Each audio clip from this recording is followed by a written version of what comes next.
دوستو کیا آپ جانتے ہیں کہ یہودی لوگ اتنے امیر کیوں ہو جاتے ہیں؟ تو کسی مسلمان نے ایک یہودی سے پوچھا کہ ساری دنیا میں جتنی بڑی کمپنیز ہیں وہ یہودیوں کی ہیں، حالانکہ تمہاری تعداد سب سے کم ہے، پھر بھی تم لوگ سب سے آگے ہو، یعنی تمہاری تعداد پوری دنیا میں 9.2 ملین ہے اور مسلمان 1 ارب 40 کروڑ ہے۔ تو آپ اتنے زیادہ طاقتور کیسے ہو گئے؟ تمہاری قوم میں کوئی انسان بھیک نہیں مانگتا۔ تو اس پر یہودی نے جو جواب دیا، آپ نے دماغ کی کھڑکیوں کو کھول کے وہ جواب سنا ہے۔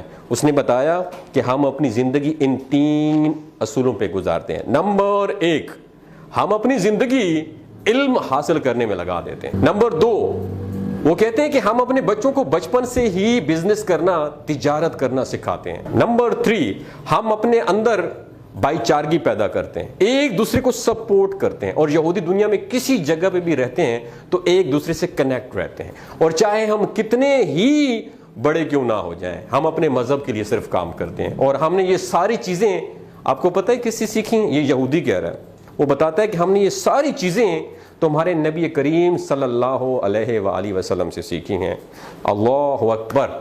دوستوں، یہ باتیں آپ کے ساتھ شیئر کرنے کا بنیادی مقصد یہ ہے کہ دوسرے لوگ ہمارے نبی کریم صلی اللہ علیہ وآلہ وسلم کو فالو کر کے کامیابی حاصل کر رہے ہیں، اور ہم مسلمان ہیں جو کہ دنیا والوں کو فالو کرنے میں لگے ہوئے ہیں۔ تو کامیابی چاہتے ہو تو اپنے نبی کو فالو کرو، دنیا میں بھی کامیاب رہو گے اور آخرت میں بھی کامیاب رہو۔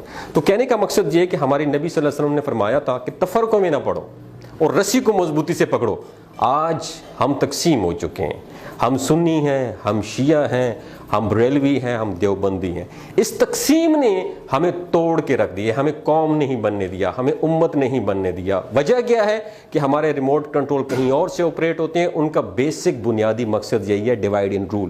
ان کو تقسیم کر دو اور ان پر حکومت کرو۔ دوستو، بات کرنے کا مقصد یہ ہے کہ ان کے 3 فالو جو ہے نا، وہ ہماری اسلامی تعلیمات سے انہوں نے لیے ہیں۔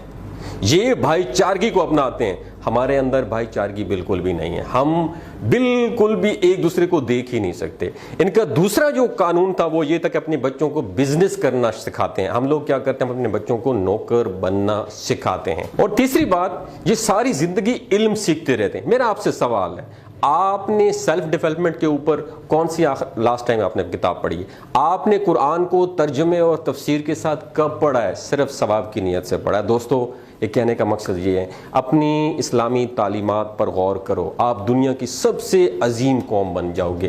ان سب کے اوپر حکومت کرو گے جو صرف تھوڑے سے ہو کے آپ لوگوں پہ حکومت کر رہے ہیں۔ اپنا اور اپنے ساتھ جڑے رشتوں کا خیال رکھیے گا۔ اللہ حافظ۔ آپ نے سیلف ڈیولپمنٹ کے اوپر کون سی لاسٹ ٹائم آپ نے کتاب پڑھی ہے؟